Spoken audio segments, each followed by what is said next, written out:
cada vez más población dedica tiempo a realizar ejercicio físico, no solo como una forma de ocio, sino por su impacto positivo en la salud. Además, el ejercicio físico es un componente importante del tratamiento de la mayoría de las enfermedades cardiovasculares. Y, paradójicamente, aunque es poco común, el ejercicio también puede desencadenar muerte súbita cardíaca en personas con enfermedad cardiovascular.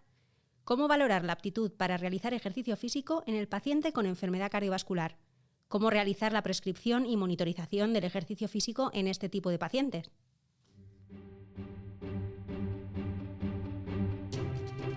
Cardio Podcast. Novedades científicas y actualidad clínica de la mano de expertos de la especialidad. Suscríbete al canal Cardio Podcast y escúchanos en Google, Apple y Spotify. Estás escuchando Cardio Podcast, una actividad de la Sociedad Española de Cardiología coordinada por su grupo de jóvenes cardiólogos. Soy Alicia Ituarte, realiza Jesús Nicolás, y en este episodio recuperamos a Lucía Matute como moderadora aquí en Cardio Podcast. Muy buenas, doctora. Hola Alicia, ¿qué tal? Encantada de estar aquí otra vez. Lucía, sabemos que la actividad física es una necesidad para la población general y a todas las edades, pero en los pacientes cardiovasculares hay que plantearse con un poquito más de atención cuándo y cómo aplicar esa recomendación. Así es, Alicia. El ejercicio físico forma parte del tratamiento de las enfermedades cardiovasculares, como ya sabemos. En la práctica clínica cada vez es más frecuente que nos enfrentemos a consultas de pacientes con enfermedad cardiovascular relativas a cómo hacer ejercicio físico, y como cardiólogos debemos tener un conocimiento adecuado de esta área y saber cómo prescribir ejercicio de forma adecuada en nuestros pacientes. La prescripción de ejercicio físico en el paciente con enfermedad cardiovascular requiere un conocimiento básico tanto de la respuesta fisiológica del sistema cardiovascular al ejercicio, así como también comprender, ¿no?, las características del ejercicio, como son el tipo, la frecuencia, intensidad, la duración en tiempo y el modo también de entrenamiento. ¿Cómo lo hacemos desde la consulta general de cardiología?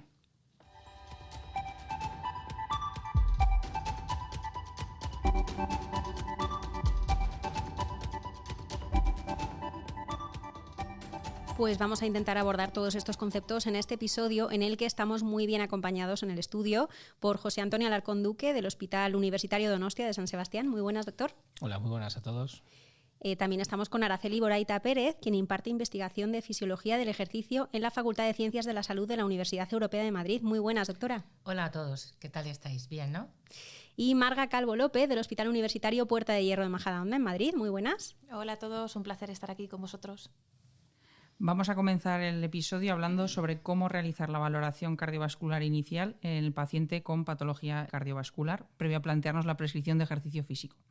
En la consulta general de cardiología clínica, ¿qué puntos son claves en esta valoración, Araceli? Realmente la valoración cardiovascular va a depender no solamente de la patología que tenga ese paciente que ha ido a la consulta de cardiología, sino también de la edad de ese paciente, porque no es lo mismo que te acuda a la consulta una persona muy joven con una cardiopatía familiar o con una cardiopatía o con una cardiopatía congénita que una persona mayor de la tercera edad o adulto mayor que tiene una cardiopatía isquémica y todos quieren hacer ejercicio. Entonces, realmente la valoración va a cambiar en función de la edad. Las personas jóvenes probablemente, bueno, en todos tengo que decir que es importantísimo hacer una historia clínica fundamentalmente basada en factores de riesgo cardiovascular y antecedentes cardiológicos para centrarnos en qué patología tiene esa persona.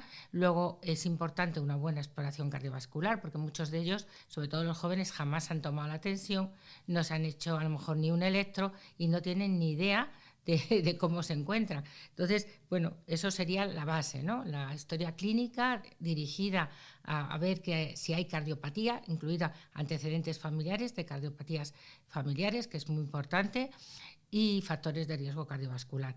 Una buena exploración cardiovascular y luego fundamental un electrocardiograma que nos va a dar mucha información, porque en el caso de tener una cardiopatía familiar, pues la mayoría de ellas, en el 85 al 90%, se reflejan en el electrocardiograma. Lo mismo si hay una canalopatía. Bien, tengo que decir que las canalopatías no siempre se ven, y si no se ven, tendremos que repetir varias veces esos electros para que en alguno de ellos, si la sospechamos, la veamos. Y, por supuesto, ya en función de qué tipo de ejercicio quieran hacer y qué nivel, porque no es lo mismo que quieran hacer deporte-salud o ejercicio cardiovascular para mejorar su condición cardiovascular, que hacer deporte a nivel competitivo. Y dentro del deporte competitivo va del deporte base a la élite y el profesional, ¿no? Entonces, probablemente el profesional no vaya a una consulta general de cardiología, esa lleva a una consulta de cardiología del deporte dirigido pues por expertos en cardiología deportiva, porque el tema que tienen que tratar es más complicado y un cardiólogo clínico no es para denostar al cardiólogo clínico, no tiene los conocimientos necesarios porque no es su función de saber todo lo que hay que saber de cardiología del deporte, ¿no? Entonces, dependiendo de eso, pues va a depender que necesitemos hacer un ecocardiograma, una prueba de esfuerzo basal o bien con ergospirometría, si queremos ya ver parámetros funcionales ergospirométricos para ajustar muy bien digamos, el nivel de intensidad del ejercicio. Dicho esto, quiero puntualizar que no solamente eso está dirigido para el que quiere rendir más, sino hay pacientes que tienen insuficiencia cardíaca, que tienen cardiopatías graves, en los cuales usar los criterios clásicos de prescribir ejercicio y la intensidad, pues a veces se nos escapa. Entonces, si realmente mientras más grave es la cardiopatía que tiene esa persona, más necesitamos de la ergospirometría, porque ahí no solo vamos a ver los parámetros máximos, que esos pues entran incluso dentro de la voluntad de la persona, sino los submáximos, que ahí es donde la voluntad de la persona no entra y que vamos a definir claramente su zona de seguridad y vamos a definir también su zona de riesgo. Entonces, eso va en función del cardiólogo, ya digo, y hay que considerar todos esos parámetros. A lo mejor mis compañeros de la mesa quieren puntualizar alguna cosa más. Sí, pues ahora que sale el tema de la ergospirometría, es el gold estándar. Y desde hace ya unos años, ya las sociedades europeas de cardiología, las americanas, ya denostaron la prueba de esfuerzo convencional por su baja sensibilidad y especificidad, muchas veces para el diagnóstico de isquemia. Y en ese caso, pues ya indican pruebas especiales, ¿no? Y desde hace ya años también, la Sociedad Europea de Cardiología, la Asociación de Cardiología Preventiva, Cardiología del Deporte, dan a la prueba de esfuerzo con consumo de gases una recomendación máxima, porque estás valorando todos los sistemas, no solo el cardiovascular, el pulmonar, el metabólico, el periférico, y además estás dando información sobre los umbrales, ¿no? Que es muy importante a la hora ya de prescribir ejercicio físico, ¿no? Entonces, esta es una prueba que el único problema que tiene y donde no estaría indicada como primera opción es la disponibilidad, si no la tienes en tu centro. Pero también en eso pues hay un avance de los últimos 20 años. Me refiero a las pruebas de consumo de gases. Hace 20 años los servicios de cardiología nacionales había muy pocos y ahora lo raro es que no tengas una prueba de esfuerzo en consumo de gases en los hospitales, por lo menos en los hospitales públicos, ¿no? Entonces ya la disponibilidad ya es un hándicap que no le podremos achacar y si la dispones pues tendríamos que hacerla como primera opción, ¿no? Y fijaros incluso en lo que están cambiando los tiempos, ¿no? Porque hace como 20 años pues era como una rara avis, ¿no? La prueba de consumo de gases, ahora ya es como muy habitual.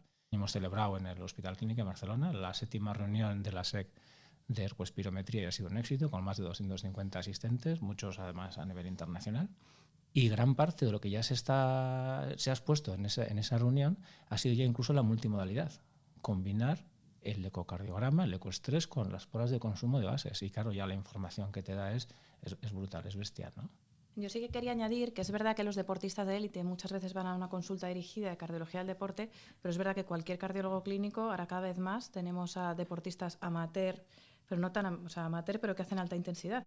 Entonces yo creo que ahora ya todos los cardiólogos tenemos que saber cosas básicas de ergospirometría, por supuesto, y de prescripción del ejercicio en pues, pacientes que no son de élite o deportistas que no son de élite, pero que sí que hacen alta intensidad. Por lo tanto, me parece fundamental este podcast y esta...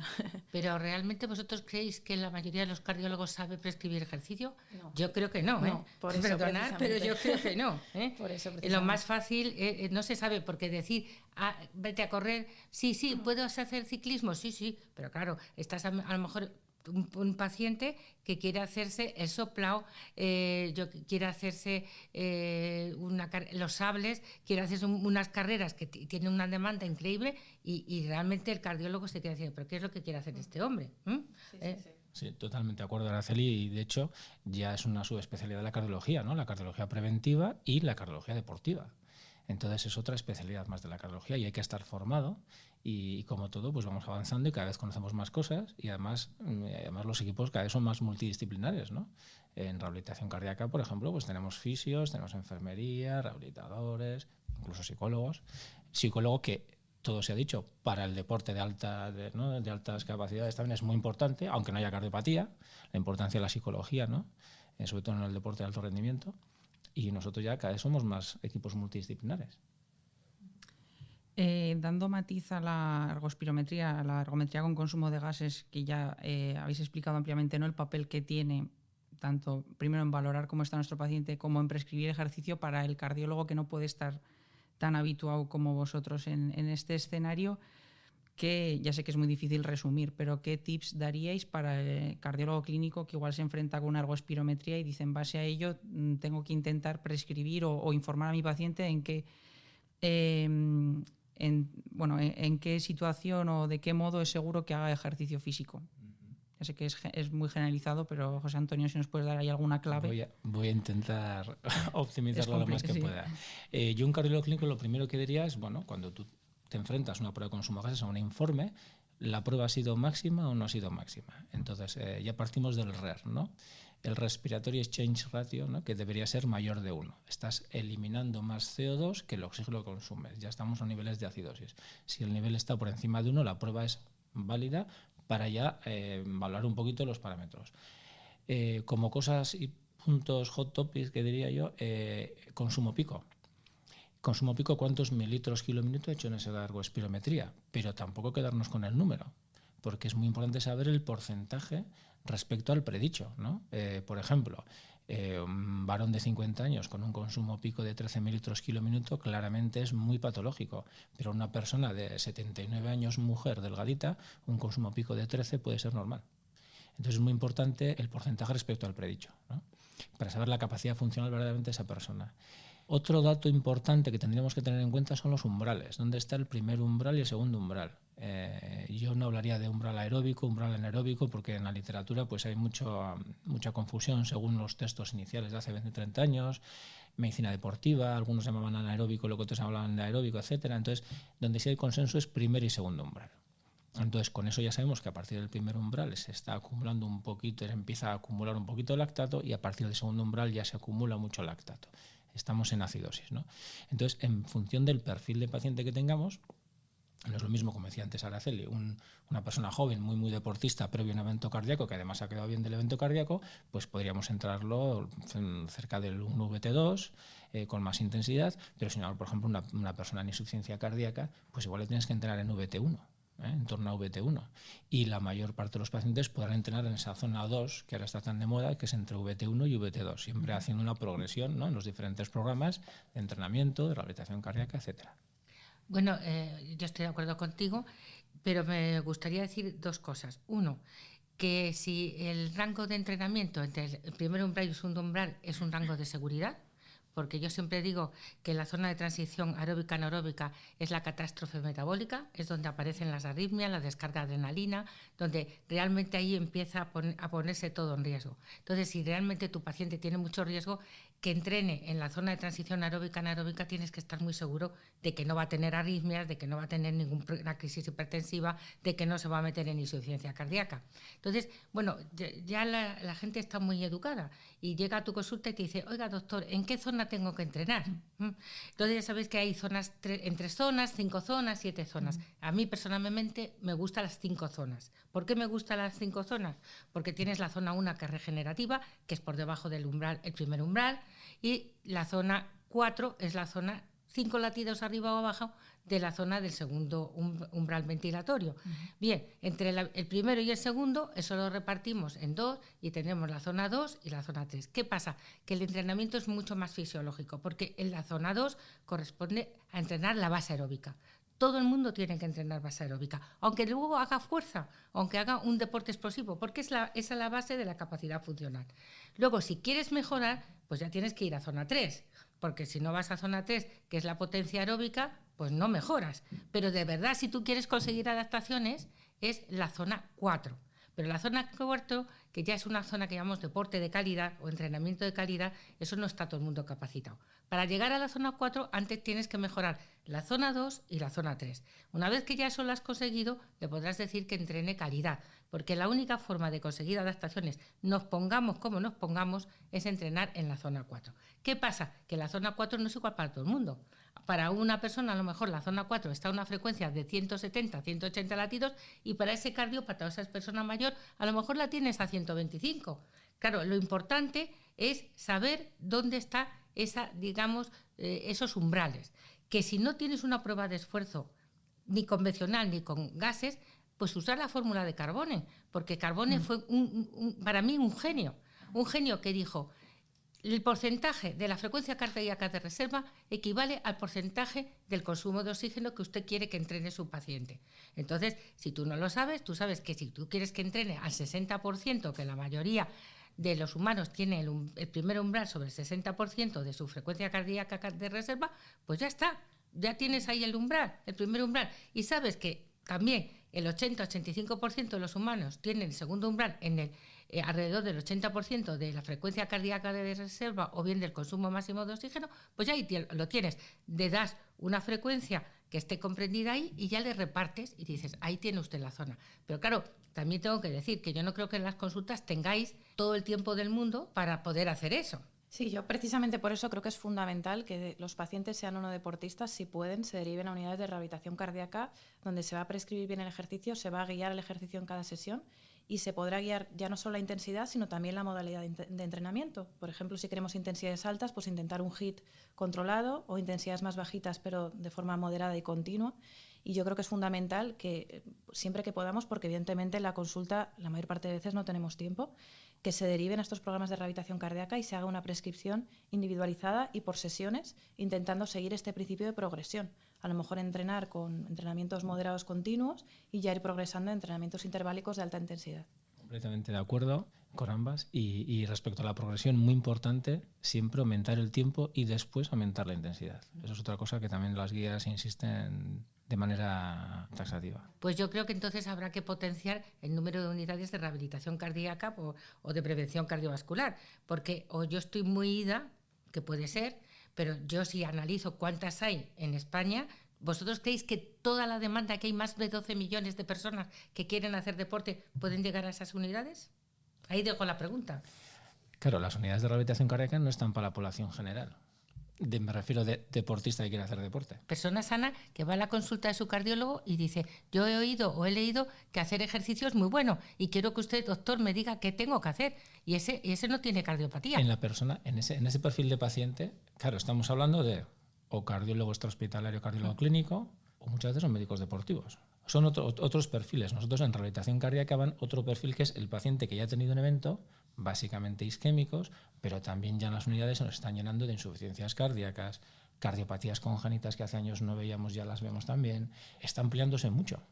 Miocardiopatías familiares también nos empiezan algunos compañeros de las unidades de insuficiencia cardíaca, que es muy importante, ¿eh? La relación entre unidades de insuficiencia cardíaca y rehabilitación cardíaca y miocardiopatías familiares yo creo que es muy importante y cada vez van a más.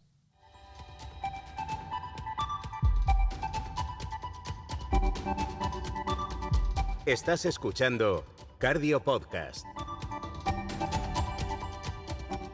Avanzamos en este debate sobre la prescripción de ejercicio físico en el paciente cardiovascular con José Antonio Alarcón, Araceli Boraita y Marga Calvo, y nos centramos ahora en escenarios concretos, Lucía, que ya estáis avanzando bastantes cositas, pero vamos a entrar de lleno. Así es, Alicia. Durante la primera parte del episodio hemos intentado revisar de una forma más general cómo hacer una correcta valoración del paciente con patología cardiovascular en el que vamos a prescribir ejercicio, pero ahora me gustaría preguntaros sobre situaciones más específicas que nos podemos encontrar en la consulta. En primer lugar, por ejemplo, el paciente deportista que ha sufrido un síndrome coronario agudo realiza el programa de rehabilitación cardíaca. Marga, ¿puede volver este paciente a practicar deporte de alto rendimiento? ¿Qué recomendaciones hacemos en este tipo de paciente? Pues mira, Lucía, los deportistas hayan tenido un infarto, insuficiencia cardíaca, cirugía, van a intentar incorporarse lo antes posible y a la intensidad máxima en el menor tiempo posible, esto lo sabemos todos. Por lo tanto, yo creo que la rehabilitación cardíaca también es fundamental para asegurarnos de que lo hagan de una forma segura y dentro de los umbrales que pueden hacerlo. Entonces, siempre un paciente, ya sea deportista o no, va a tener que tener una ecografía, un ecocardio bien hecho y una prueba de esfuerzo maximal, idealmente con gases, y en función de esto valorar si puede o no hacer alta intensidad. Podrá hacer alta intensidad si tenemos una ecografía sin disfunción ventricular, que no haya isquemia residual, que esté completamente revascularizado, que la prueba de esfuerzo no haga arritmias. Entonces, en ese caso sí que podrá hacer alta intensidad, pero dentro de este marco de seguridad. En el caso de que tenga isquemia residual, pues intentar revascularizarle siempre que se pueda, y en caso de que no se pueda tratar, pues evidentemente alta intensidad o ejercicios de competición pues no va a poder hacer. Habrá que limitarle a otro tipo de ejercicios, a lo mejor de competición, pero no de alta intensidad, pues otro tipo de actividades, ¿no? Tipo golf o algún otro tipo de, de ejercicio, pero sí que hay que tener en cuenta esto. No sé qué opináis. Yo estoy totalmente de acuerdo. Hay que hacer una historia del paciente, como bien decía Araceli, ver el deporte que hacía antes, qué tipo de deporte y qué demanda tiene ese deporte, y luego la patología que ha tenido esa persona y si eso es adaptable al deporte que hacía antes. Porque luego pasa eso, no solo la intensidad, incluso hasta deportes de contacto, en pacientes que están doble antiagregados. O sea, que es un problema, o pacientes que están con anticoagulantes. ¿Cuándo volver al deporte de alta intensidad? Si están revascularizados, si está con doble antiagregación, pues hay que reconocer que hay deportes que no lo van a poder hacer hasta que no dejen esa doble antiagregación. Entonces, imaginaros que está con un deporte de contacto físico, pues claro, el riesgo de hematomas y de hemorragias es altísimo, ¿no? Entonces, tú imagínate que quieren hacer full contact, y están con doble antiagregación, pues no se puede hacer. Sintiéndolo mucho, habrá decir, durante este periodo tendrás que adaptar tus necesidades o lo que tú quieras hacer a lo que puedes hacer. También tengo que decir que mucho cuidadito con los que están revascularizados y no hacen programa de rehabilitación, que no todos lo pueden hacer, que sería lo ideal, y que se ponen a las 4 semanas a hacer el deporte de alta intensidad. Mucho cuidadito porque durante esos primeros 3 meses, sobre todo el deporte de alta intensidad, es muy trombogénico. Y aunque estén doblemente antiagregados, pues pueden tener fenómenos trombóticos. Claro, si se cargan el stent o la revascularización que tengan, pues menuda la gracia. Entonces, hay que saber que habrá un tiempo en el cual no van a poder hacer ese deporte a la intensidad que lo hacían. Y entonces estamos hablando de la cardiopatía isquémica, que ha sufrido un accidente coronario agudo, que se ha tratado muy bien y que se ha revascularizado y que ha quedado perfecto. Pero aunque haya quedado perfecto, hay que darle un margen. Desde luego, sí. Y en el paciente con insuficiencia cardíaca, cambiando un poco de tercio, ¿cómo realizamos la prescripción de ejercicio? ¿Nos apoyamos lo suficiente en las unidades de rehabilitación cardíaca, José Antonio? Pues eso es lo que deberíamos de hacer, en realidad. Y es verdad que todavía la insuficiencia cardíaca a nivel nacional se manda poco las unidades de rehabilitación cardíaca, pero cada vez se mandan más. Y tenemos que animarnos. Y además, eso sí que es un reto, porque el paciente en insuficiencia cardíaca hay muchos perfiles diferentes, que si preservada, que con disfunción leve, que disfunción severa. Incluso hasta la disfunción severa tiene muchos ámbitos, ¿no? Una capaz de funcionar mejor, otros bastante peor. Y ahí sí que es fundamental el consumo de gases, porque ahí sí que, según el perfil de paciente, vas a entrenar incluso en una zona normalmente más tirando al VT1, incluso hay pacientes, claro, nosotros nos remiten pacientes de IC avanzada. Nosotros que estamos acreditados en avanzada por la SEC, por ejemplo, pues hay perfiles de pacientes que están en una situación funcional muy, muy crítica y tienes que entrenar incluso en rangos de VT1 y que ni siquiera te toleran moderado en VT1 y tienes que hacer interválicos de muy baja intensidad, ¿no?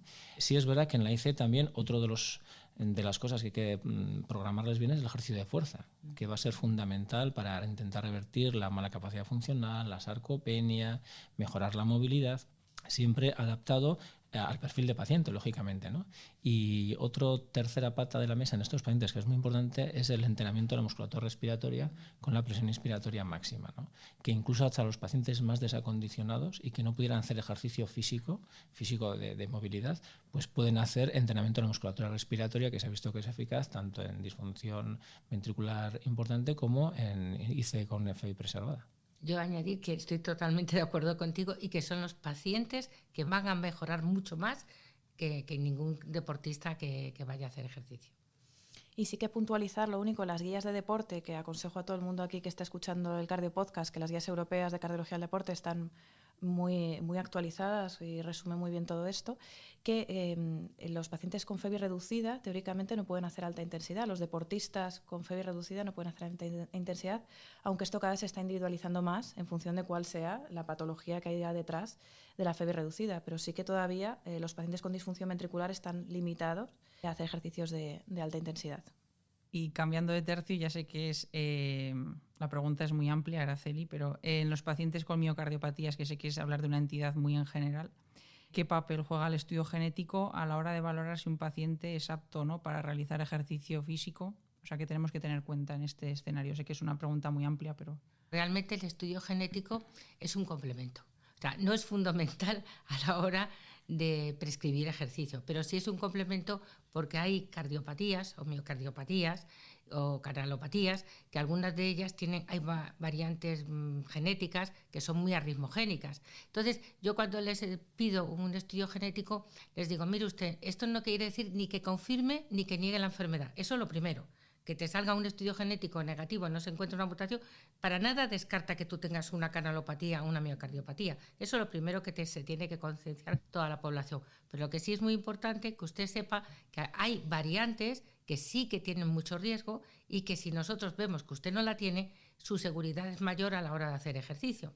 Entonces, lo importante es saber, primero, que no tiene esas variantes. Por otro lado, estamos todavía muy en pañales en lo que es la genética dentro del riesgo cardiovascular, pues si más estudios tenemos, más vamos a aprender todos y más conocimiento vamos a tener. Vamos a crear conocimiento. Por tanto, ustedes deberían hacérselo para que todos seamos capaces de valorar el riesgo. Es un complemento, no fundamental, no hacer a todo el mundo. Y por supuesto siempre tiene que ir dirigido. O sea, yo no voy a pedir un estudio genético general para a ver qué sale. No. Si tú ya sospechas una cardiopatía, una canalopatía, tú vas a dirigir el estudio genético a eso. Y ese sí que tiene valor. Lo que no tiene valor es hacer un estudio de genético de screening y analíceme usted con multisecuenciación todos los genes. Te sale la lista supermercado con variantes de significado incierto, que es lo peor que te puede pasar. Porque no sabes qué hacer. Pero el pobre paciente, en este caso, se aterroriza de pensar que tiene no sé cuántas variantes y a ver qué le va a pasar. O sea, el estudio genético sí ayuda mucho, es un complemento, pero siempre dirigido. En el paciente con miocarditis, que las nuevas guías han cambiado las recomendaciones en cuanto al tiempo de restricción de actividad física. ¿Cómo valoramos el momento idóneo en el que el paciente puede retomar el ejercicio físico y qué papel juegan las pruebas de imagen en este escenario? José Antonio Marga. Pues en las últimas guías le han dado cada vez más importancia a la resonancia magnética. Y ya la indican como que habría que hacer entre los 3 y 6 meses del síndrome inflamatorio miopericardico, que también le han cambiado el nombre, con una recomendación 1B. Y luego, pues bueno, insisten en lo que es de lógica, ¿no? Pues también que los parámetros inflamatorios estén corregidos, PCRs, troponinas, que no haya clínica ya de descompensación, que tengamos un eco y un electro también, ¿no? Normal. Y bueno, pues también podría ser valorarse un Holter o una prueba de esfuerzo cuando ya tengas las sospechas de que ese paciente verdaderamente ya pues tiene que estar bien, ¿no? Y ya le vas a indicar el ejercicio físico. Bueno, cada día más se van acortando los tiempos. Yo también vengo de un mundo que es la alta competición. Ahí los tiempos son siempre mucho más cortos. O sea, y gracias a que nosotros hemos ido acortando los tiempos, las guías, tanto las de la europea como las americanas, han acortado los tiempos. Pero es que hemos sido los primeros, los de la alta competición, los que no nos quedaban más remedio que acortar. ¿Y realmente qué haces? Pues decir, bueno, si yo tengo que todos los parámetros inflamatorios están normales, que ya no hay daño miocárdico aparente en las pruebas de imagen cardíaca. A ver, yo planteo una duda. A veces quedan fibrosis y eso va a quedar. ¿Y qué haces con esos? Pues yo a esos pacientes, si están sanos, les dejo competir. Lo que pasa que, claro, no sabemos qué pasa, ¿no? Está claro que hay que individualizar cada vez más, porque antes era un tiempo fijo, pruebas fijas, y ahora cada vez más, en función del perfil del paciente, pues se valoran adelantar la reso o mantenerlo, los parámetros inflamatorios. Yo creo que ahora es mucho más laxo y mucho más individualizado, y más lo va a ser en las siguientes guías que tendremos más adelante. Y revisando situaciones específicas, otro escenario al que nos podemos enfrentar desde la consulta de cardio es en el paciente no portador de dispositivo, portador de DAI. Marga, ¿cuáles son los puntos claves que debemos valorar en estos pacientes a la hora de darles una recomendación sobre ejercicio físico? Pues mira, yo creo que el punto fundamental de la prescripción de ejercicio en pacientes con DAI radica ya no solo en llevar el dispositivo, sino en la patología por la cual se lo han puesto. Y esto es importante tanto para el médico como para el paciente. Para el paciente, pensar que no por llevar un DAI ya puedo hacer ejercicio físico que antes no podía. Por ejemplo, una arritmogénica que antes del DAI ya tenía restringido ejercicio de alta intensidad, con el DAI no lo va a poder hacer. Y esto es importante que el paciente lo tenga claro. Pero también para el médico también, porque a veces se pone un DAI y ya el médico piensa que por llevar el DAI el paciente no va a poder hacer algo de ejercicio. Y sí que es importante que el paciente pueda hacer ejercicio, que el deportista pueda hacer ejercicio, siempre con unas frecuencias que no superen el umbral de detección del DAI. Es importante los compañeros de arritmias también que ajusten los parámetros del dispositivo para que el deportista pueda hacer ejercicio dentro de un marco de seguridad. Yo creo que esto es lo fundamental. Y luego también ajustar el desfibrilador, en función del tipo de deporte que haga, pues deportes de contacto intentar llevar protección o intentar cambiar el lado del dispositivo, incluso dispositivos subcutáneos, intentar evitar deportes a lo mejor en lo que la pérdida de conocimiento pueda conllevar algún riesgo para él mismo o para terceros, pero fundamental eso, que la prescripción de ejercicio lo marca la patología por la cual se ha puesto, no el propio dispositivo. Totalmente de acuerdo. Bueno, doctores, ha sido un placer escucharos a los tres. Obviamente se han quedado muchas cosas en el tintero, así que esperamos volver a contar con vosotros en futuros episodios sobre cardiología deportiva para ir desgranando todo lo que da de sí este campo de la cardiología. Muchísimas gracias de nuevo. Gracias por invitarnos a hacer este podcast. Muchas gracias a todos. Muchas gracias.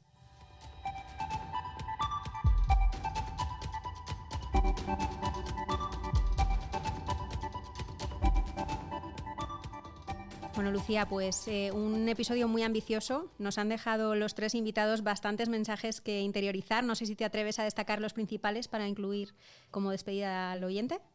Así es, Alicia. Muchos mensajes en el podcast de hoy. Y si intentamos dar respuesta, ¿no?, a la pregunta de este episodio, pues en primer lugar, a la hora de prescribir ejercicio físico, importante. La importancia de la historia clínica, de la anamnesis, la exploración física, saber el deporte, conocer el tipo de ejercicio que está practicando nuestro paciente, fundamental, ¿no?, indagar sobre los antecedentes, historia familiar de cardiopatía, el papel fundamental del electro en la valoración inicial y la ergometría con consumo de gases, pues hoy en día, ¿no?, prueba que no nos puede faltar a la hora de prescribir ejercicio en estos pacientes por el papel que tiene, sabiendo que nos podemos apoyar también si no disponemos de ella, en la ergo convencional, pero bueno, que lo ideal sería disponer de la ergo con consumo de gases. Por otro lado, en el paciente que ya tiene enfermedad cardiovascular, pues destacar la importancia, por ejemplo, en el paciente después de un síndrome coronario agudo o el paciente con insuficiencia cardíaca, la importancia del papel que tienen las unidades de rehabilitación cardíaca, ya no solo en el síndrome coronario agudo, sino que en insuficiencia cardíaca cada vez más pacientes deben ser derivados a estas unidades porque al final son el paciente que se va a beneficiar de como han comentado Araceli, Marga, Josian, cada vez vamos a hacer un entrenamiento dirigido, sabiendo que estamos entrenando progresivo, seguro, y son pacientes que realmente tienen un beneficio de estos programas. Y siempre tener en cuenta cada una de las particularidades que nos han explicado en cada escenario clínico, valorando no solo la enfermedad cardiovascular, sino el tipo de ejercicio que realiza nuestro paciente. Y ya por último, pues agradecer a nuestros invitados su participación en este episodio. Nos han dado las claves sobre cómo podemos prescribir ejercicio físico a nuestros pacientes de una forma adecuada y segura. Pues así terminamos. Lucía, muchas gracias por traer este tema a Cardio Podcast. Añadimos el episodio a la playlist, que ya sabéis que podéis escuchar completa en Spotify, en YouTube y en Apple Podcast. Y también tenéis la bibliografía recomendada de cada episodio en la web de secardiología.es. Así que nos escuchamos en 2 semanas. Cardio Podcast, un programa de la SEC coordinado por su grupo de jóvenes cardiólogos.